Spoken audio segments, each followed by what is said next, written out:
Hello दोस्तों, नमस्कार। मैं डॉक्टर ओंकार पांडे। आज आप लोगों को बताएंगे प्रेगनेंसी टर्मिनेशन के बारे में। प्रेगनेंसी टर्मिनेशन कैसे होता है। कमेंट बॉक्स में हमसे बहुत लोग पूछ रहे हैं कि कुछ प्रेगनेंसी टर्मिनेशन के बारे में बताइए, दवा कैसे खिलाया जाता है, कौन सी दवा खिलाई जाती है, इसके बारे में हम आप लोगों को बताएंगे। इससे पहले जो आप लोग हमारे वीडियो पे नए हो वो सब्सक्राइब कर लीजिए। चलिए, प्रेगनेंसी टर्मिनेशन किस अवस्था में खिलाया जाता है। ये तो कानूनन अपराध है, लेकिन हमारे देश में पॉपुलेशन ज़्यादा होने के कारण इसको अभी कानूनन अपराध के अंतर्गत नहीं लिया गया है। लेकिन ये है कि बिना डॉक्टर की सलाह के न कराएं।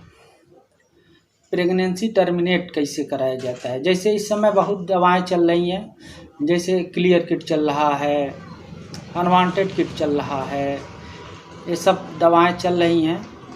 दोस्तों, ये सब दवाएं 2.5 महीना के अंदर ही काम करती हैं। ये 2.5 महीना के ऊपर नहीं काम करती हैं, और इसको टर्मिनेट बिना डॉक्टर की सलाह के आप लोग न कराएं, क्योंकि 2.5 महीना के अंदर जो होता है पेट में फोएटस होता है, जिसमें प्राण अभी नहीं पड़ा होता है। फोएटस उसको गिराया जा सकता है 2.5 महीना के अंदर का प्रेगनेंसी हो तो।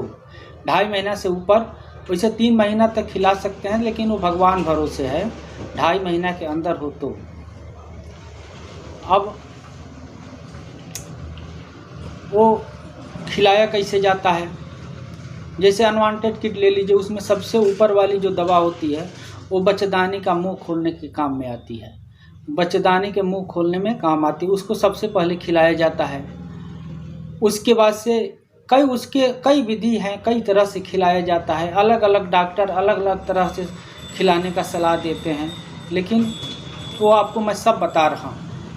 ऊपर वाली दवा सबसे पहले खिला दीजिए। उसके बाद से नीचे में 2 दवाएं बनी होती हैं, 5 उसमें 5 दवाएं होती हैं। फिर से नीचे वाला 2 खिला दीजिए 24 घंटे के बाद।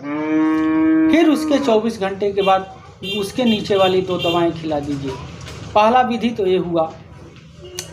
दूसरा विधि ये हुआ दोस्तों कि सबसे ऊपर वाली जो 1 टेबलेट है खिला दीजिए आज। उसके बाद से 24 घंटे में एक टेबलेट वैजाइना में रखवा दीजिए सोते समय, और 1 खिला दीजिए। और फिर उसके 24 घंटे के बाद 1 टेबलेट वैजाइना में रखवा दीजिए, 1 खिला दीजिए। ये दूसरा 2 विधि हो गया। अब तीसरी विधि के बारे में आपको बता रहे हैं। तीसरी विधि यह है दोस्तों कि ऊपर वाला सबसे पहले तो खिलाना ही खिलाना है। उसके बाद से 48 घंटे पे 2 टेबलेट वैजाइना में रखवा दीजिए और 2 टेबलेट खिला दीजिए। ये तीसरी विधि हो गई। अब चौथी विधि आप लोगों को बताते हैं। चौथी विधि जो है, 1 टेबलेट खिला दीजिए, उसको 48 घंटे के बाद 2 टेबलेट इस गाल के अंदर, 2 टेबलेट इस गाल के अंदर, दोनों रख दीजिए। और ऑटोमेटिक गल जाता है, वो गल जाएगा। और उसके बाद उसके 12 घंटे के बाद टर्मिनेट होने लगता है, रक्त स्राव होने लगता है। जो भी भ्रूण बनता है ओवरी में वो गिरने लगता है। लेकिन ये सब दवाएं बहुत खतरनाक है दोस्तों। ये सब दवाएं बिना डॉक्टर के सलाह के न खिलाएं। ये कानूनन अपराध है। अब रही बात इसको खिलाने से क्या क्या बीमारियां होती हैं। देखिए, हाई ब्लड प्रेशर वाली औरतों को मत खिलाइए। जिस औरतों के शरीर में ब्लड कम हो उसको मत खिलाइए।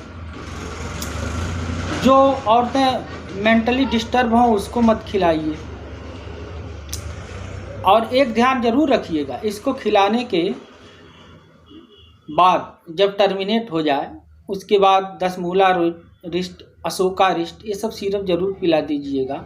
आयरन सिरप, उसके बाद आयरन सिरप चला दीजिएगा, क्योंकि जो ब्लड शरीर से गिरता है, ओवरी से गिरता है, वो फिर से बन के तैयार हो जाता है। और 10 मूला रिस्ट और अशोका रिस्ट जो है, ओवरी में जो बचे ओचा कचड़ा होता है उसको निकाल के बाहर कर देता है। इसलिए आप लोगों को हम यही कहेंगे कि ये सब करने के बाद डॉक्टर से ज़रूर सलाह लीजिएगा। अब फैमिली प्लानिंग में कई तरह की दवाएं आती हैं, जैसे अनवांटेड 72, ये 72 घंटे के लिए है, 72 घंटे के बाद दे दिया जाता है, काम करता है। जैसे आदमी जो है कि संभोग करता है 72 घंटे तक, उसके बाद एक टेबलेट दे दीजिए तो बच्चा रुकने की संभावना नहीं होती है। जो स्पर्मेटोजोआ और ओवम जो बन के मिलने के बाद भ्रूण बनता है, उसको टर्मिनेट कर देता है।